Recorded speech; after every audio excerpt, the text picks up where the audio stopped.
Hello everybody, I'm Gwen Campbell-Mindes. Welcome to Gwen's Bookish Ramblings and Dr. Dolittle's return, because Dr. Dolittle somehow managed to find his way back from the moon. Do we know how? No.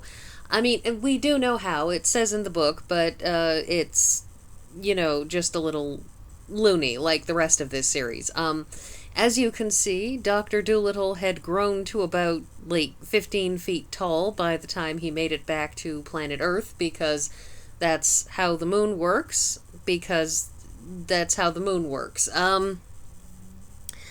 So, the book opens with Tommy Stubbins talking about, waiting for the doctor to come back, about the fact that he had to get a job doing somebody's accounts, because don't forget, this is not merely written in the 1920s, but is set back in the 1820s. And the thing about that far back is that literacy rates were way, way lower back then, in no small part because literacy was much less necessary back then.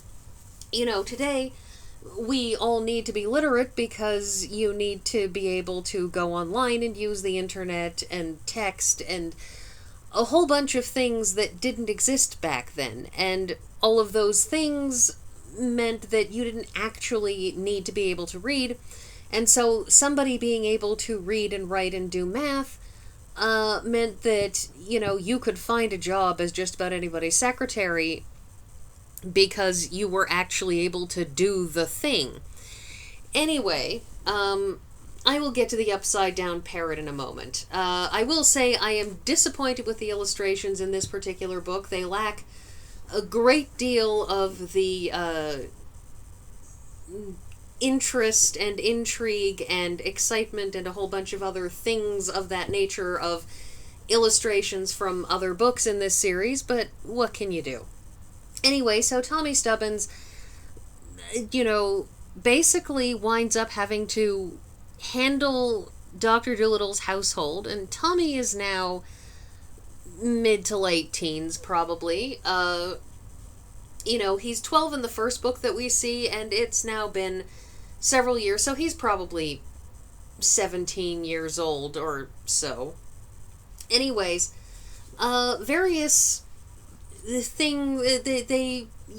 we have a couple chapters of just him and the rest of the animals coping with the fact that, they're waiting for the doctor to come back.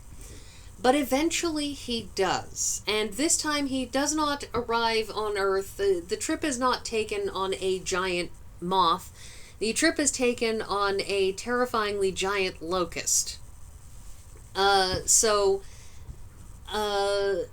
doctor arrives and staggers off of the locust with bundles and bundles and masses of things, including, interestingly enough, a moon cat who, for the record, is one of the most disappointing characters in the books, because thus far, and admittedly there is one more book after this one that, I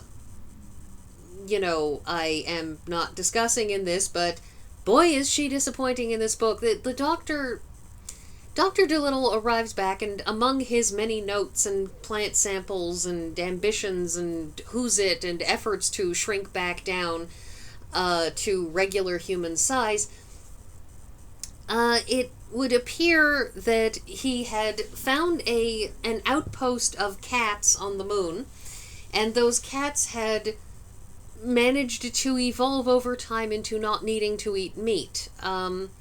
This is a thing, of course, that happens. Animals evolve over time out of eating meat and into being herbivores because of either necessity or opportunity or some combination thereof.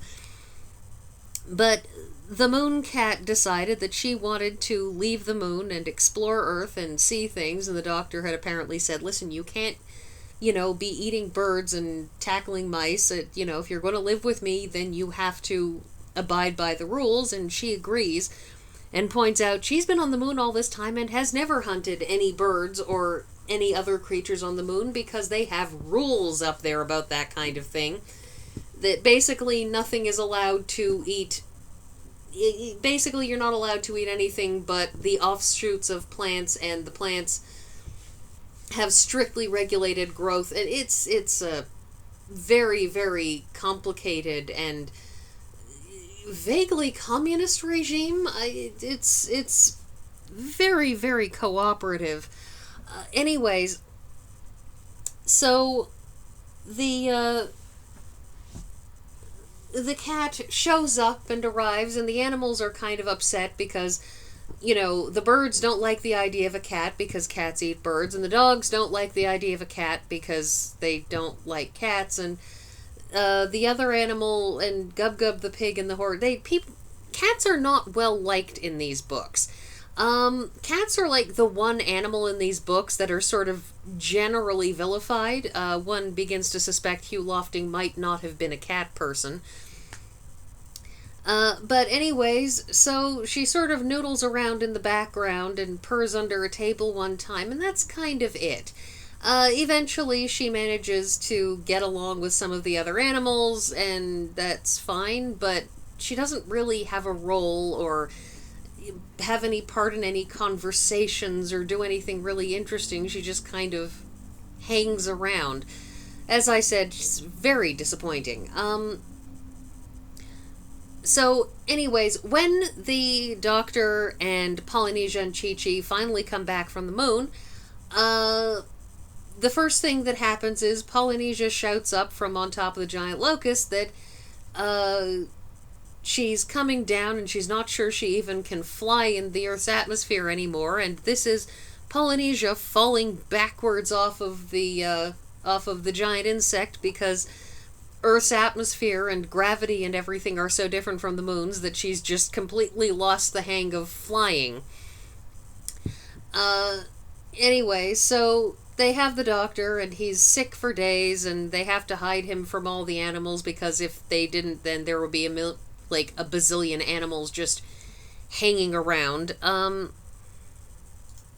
So time passes. Eventually the Doctor returns to normal, word gets out, and animals start coming to him requesting his assistance. And what happens is, in the due course of events, Tommy Stubbins starts to take over the Doctor's job. That is, Tommy can talk to animals like the Doctor does, which means that if an animal comes to him, it can, as you would when you visit a doctor as a human person, it can say, I'm suffering from a headache, and this and this and this has happened, and, and so it means that Tommy is actually able to doctor the animals, perhaps not as well as Dr. Dolittle, but he's good enough to handle most of the relatively minor cases, and indeed, while the Doctor is, recovering and doing various things, Tommy takes over. And this becomes, this is a good establishing thing earlier on, because this book meanders in much the same way as the other books have, but it does have a major through line, which is once the Doctor is recovered enough, he decides he wants to write his book about the moon. About all of the things he discovered and the natural history of the moon and all of that stuff. But he keeps on being interrupted because the animals want him to, be their animal doctor. And animals want to reestablish the Doctor's zoo, so the halfway home for, mutts and crossbreeds and the mouse rat, hotel thing, and the animals are sort of wanting to get their stuff going again, and the Doctor keeps on getting distracted and hauled off course, and eventually he takes the suggestion of Matthew Mugg, the cat's meat man, who is one of the significant characters in these books, and who, as you know, keeps on coming up again and again, and he suggests to the Doctor that he should take some time. He should go to prison and get himself set up in prison, and he can write his book in peace and quiet in the prison. And the Doctor sets out to get himself thrown in prison. And And this involves trying to smash windows in, a city, and he gets taken in front of the magistrate and pleads guilty, trying to get himself actively thrown in prison. And the woman whose windows he broke says, "Oh dear, it's Dr. Dolittle. Well, he, was a wonderful animal doctor and saved my dog's life, so I'll just pay his fine." And the doctor's like, but I was trying to go to prison. Anyway, he tries again and manages to go to prison, and that's fine until... Now, Dab Dab the duck, seen here yelling at Whitey the mouse, supported the doctor's desire to go to prison because she supported the desire for him to get some rest and have some peace and quiet and not constantly be wearing himself out because, she's very, very concerned about his health and welfare. And so she supports this strange plan, and eventually the mice manage to get word that the doctor is in prison.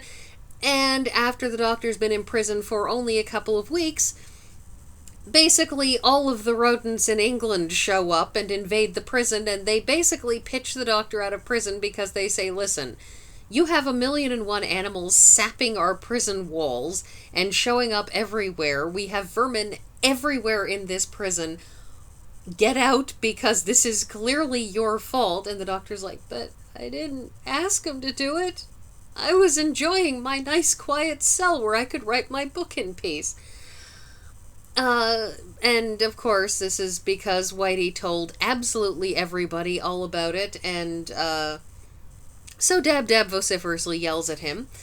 But it's after this that Tommy basically says, "Listen, doctor, I was able to handle your cases before.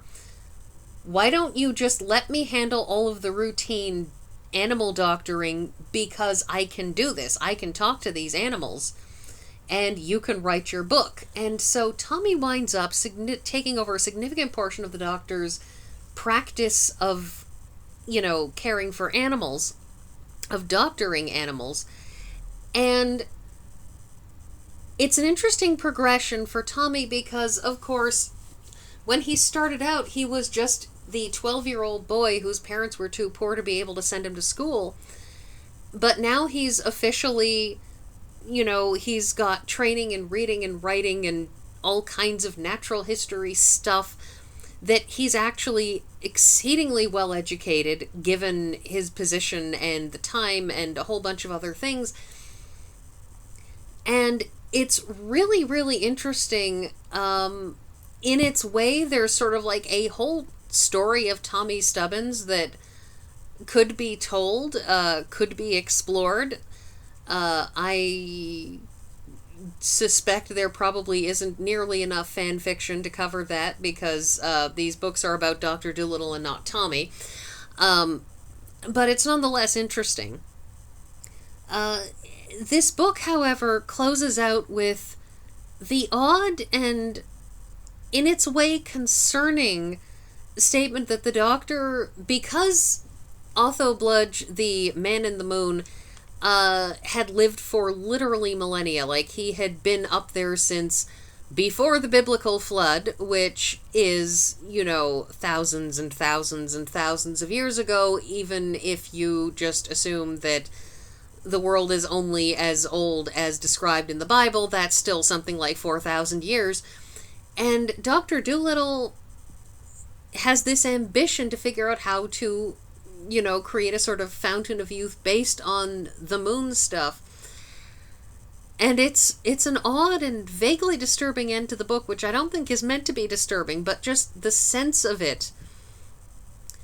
It feels odd and off-putting, and it's sort of a capper on the continued strangeness of the series to this point. There is one more book after this in the series that I will be reading for this series, which we will get to next week.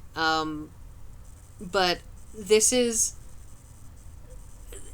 just such a strange series of books, and I continue to adore them. So that's everything, and I will see you all next week.